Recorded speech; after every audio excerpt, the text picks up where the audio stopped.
For the last 10 years, Death Battle hosts Wiz and Boomstick have given us some incredible matchups, ranging from Master Chief vs Doomguy to Goku vs Superman. And since then, there hasn't been a shortage of what-if fan fights. Hello, I'm your host D-Rex, and in today's video, I will be listing my top 10 Death Battles as of yet. And before we begin, spoilers will be included. So that out of the way, let's begin. Let's go! Fight! Number 10. Yang Xiaolong vs Tifa Lockhart. Hold up, let me see some ID. Now, to be honest, with so many DBs out there, it was hard to pick which one to start off this list. But with a fight starting in a typical Yang style, what much is there really to say? From the way the bar was designed to the choreography and seeing a flippin' dolphin of all things in the fight, it was just amazing overall. But you knew business was about to pick up when Yang's theme came on, and to this date, in my opinion, this battle gave us one of the most brutal deaths in Death Battle history, which it in itself is the main reason why it made it onto this top 10 list. Sorry Tifa, I was rooting for ya, but Yang just proved too Zhao for you to hang in there long.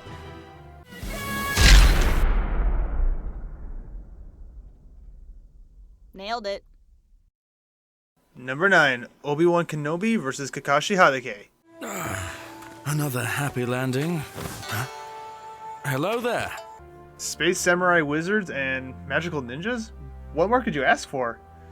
Now, while I think that the analysis for Kenobi was a bit exaggerated when comparing his skills to Anakin Skywalker, this battle was overall still entertaining to watch. In it, you get to see the skills and abilities of two great teachers fighting it out to find out which is the greater master. With Obi-Wan's mastery of the Force and Soresu, to Kakashi's ninjutsu skills and mastery of the Sharingan, it was hard to tell at first who was going to win. But with Obi-Wan's precognition and with the Force as his ally, Kenobi was able to cut the Master Ninja down to size. Although, I will admit, seeing Kenobi get the 1000 years of death was pretty funny to see. So uncivilized. Number 8. Chuck Norris vs Segata Sanshiro. If you come back in here, I'm gonna hit you with so many rights, you're gonna beg for that. A battle of East versus West, with two men who bring the epitome of manliness and gaming prowess.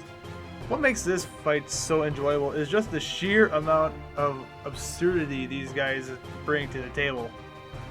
From having a third fist in one's beard to making someone explode not once, but twice, is just way out there, and I loved it.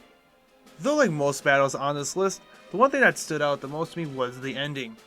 With both Chuck Norris and Segata charging up their final attack, and when the attacks collided, they ripped a hole through space and time and giving us flashes of previous death battles.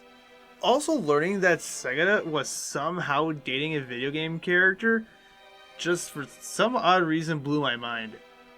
And let's face it, we've all been there at one point of our life where we wish we could date our favorite video game character.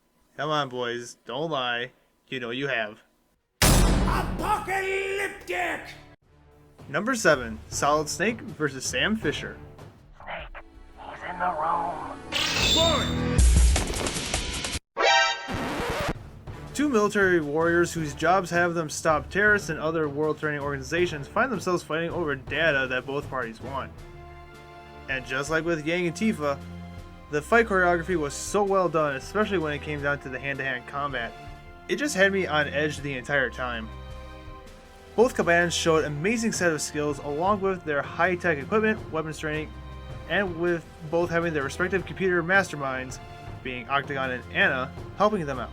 But ultimately, Snake just had the better skills and experience that gave him the edge he needed to win this fight and complete the mission.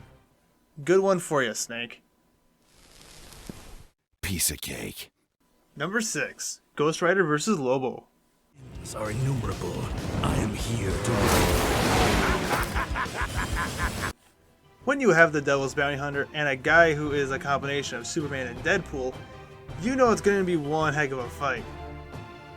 Learning that Lobo can't be killed in the traditional sense, and that each drop of blood can make a clone of himself, and that he was banned from the afterlife, and with the Ghost Rider being a spirit who can only be killed by holy weapons, I wasn't sure who was going to win this.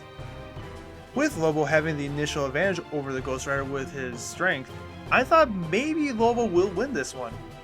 But when Zarathos was unleashed and remembering that the Ghost Rider is capable of actually destroying someone's soul, it was safe to say that Lobo had no chance in hell. Oh, and seeing Wiz and Boomstick freaking out when Deadpool made an appearance was too funny to watch. Oh, did somebody say Deadpool? No, go away! There. He's gone. Whoa. Wow, I didn't think you had it in you.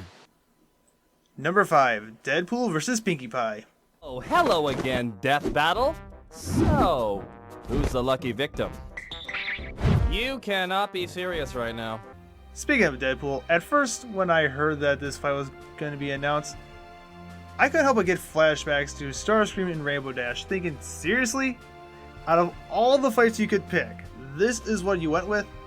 Well, suffice to say, I ended up enjoying how meta this episode went. I mean, when you really think about it, what were you expecting when two fourth wall breaking characters meet? Seeing Pinkie and DP going from battle to battle and messing things up was funny to see. What was the real kicker though was when they went to the real world, and I honestly thought that Deadpool was about to attack the creators of the show, only for him to complain that he had to do another battle on his birthday. And I mean, come on, Death Battle. That's a little harsh, making a guy fight on his birthday? Well, at least DP made a new friend and got some cake in the end. Well, so much for the death in Death Battle now, right? Number 4, Godzilla vs. Gamra.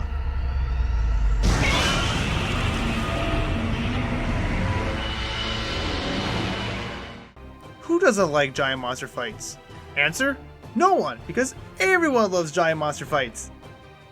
Now, I will admit, with Godzilla being the only giant movie monster that I've ever known, I was a little bit concerned that the Big G was going to lose to the Protector of the Universe, given the fact that Gamera could re-energize himself from absorbing power from the planet and having some very powerful attacks of his own. But I still held on to hope that the King would reign supreme. Now, having the fight start out in a traditional fashion of a military trying to stop a rampaging monster and failing was a great way to start, in my opinion. Then having both monsters do their fair share of destroying the city and seeing Godzilla's awesome gravity-defying dropkick.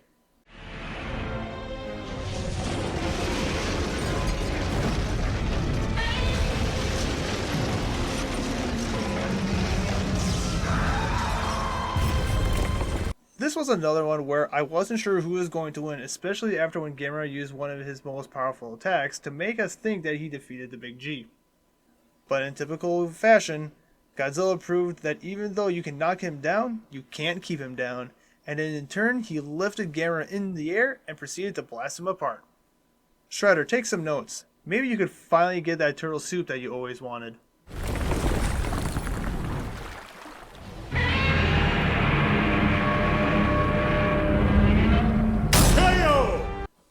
Number 3, Pokemon vs. Digimon.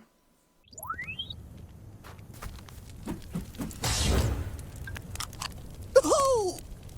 You killed my marshmallow! Originally, I was going to go with the triple threat of the Pokemon battle, but with two franchises that helped define my childhood, it was a no contest. With two of my favorite monsters heading the fight, being Charizard and Agumon, I couldn't wait to see what would happen. Also, hearing the Digimon theme song brought back a lot of memories.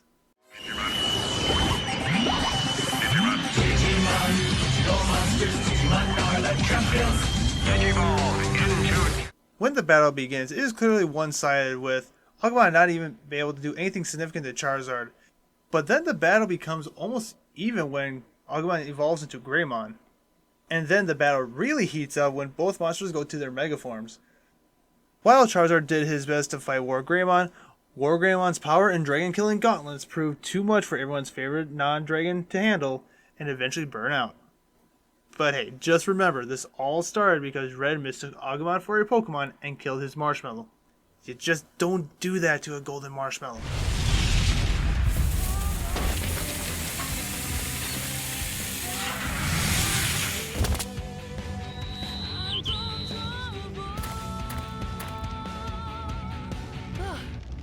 That was rough.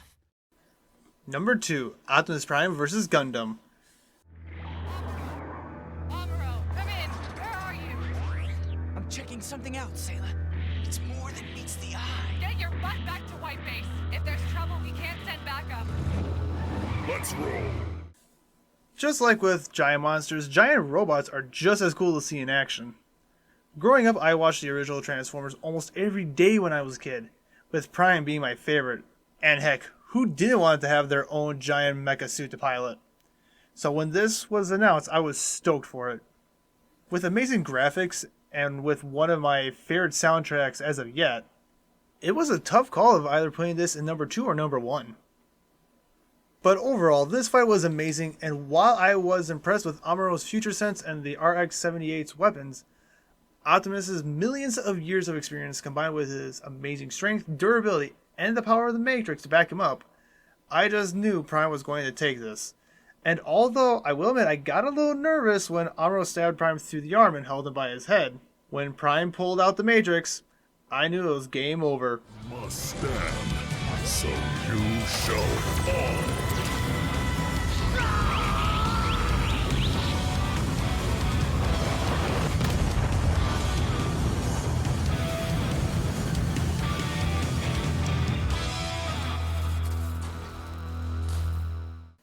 Number 1, Mechagodzilla vs. Dragonzord.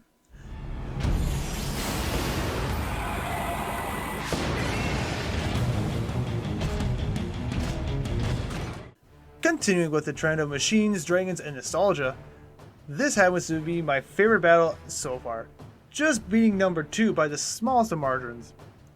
The reason being is that I only really watched Transformers and not Gundam, but with the Godzilla franchise and Power Rangers, it was a different story. Now for this one, I didn't know which to root for, and unlike other death battles where they have some kind of reason for the fight to happen, this one went straight into it, and I knew it was going to be awesome. The battle was intense with both machines going back and forth until Anake Yashiro, I hope I pronounced that right, gets shot down and the spirit of Godzilla takes over, and the Dragonzord goes into battle mode, accompanied with the classic flute and music go with it. This isn't working. We need more power!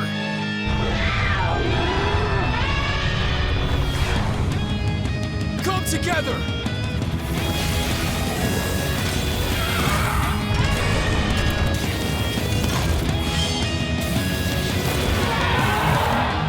Buddy mode, powered up and ready for action!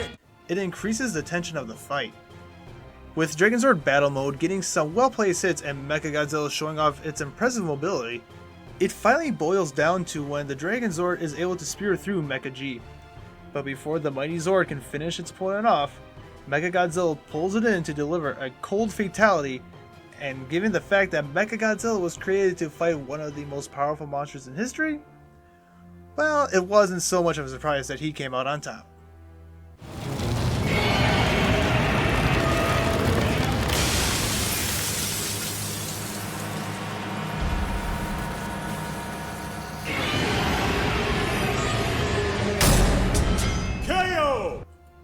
And there you have it, just a short little video of my favorite top 10 death battles and kind of a very brief explanation to why they were ranked the way they were.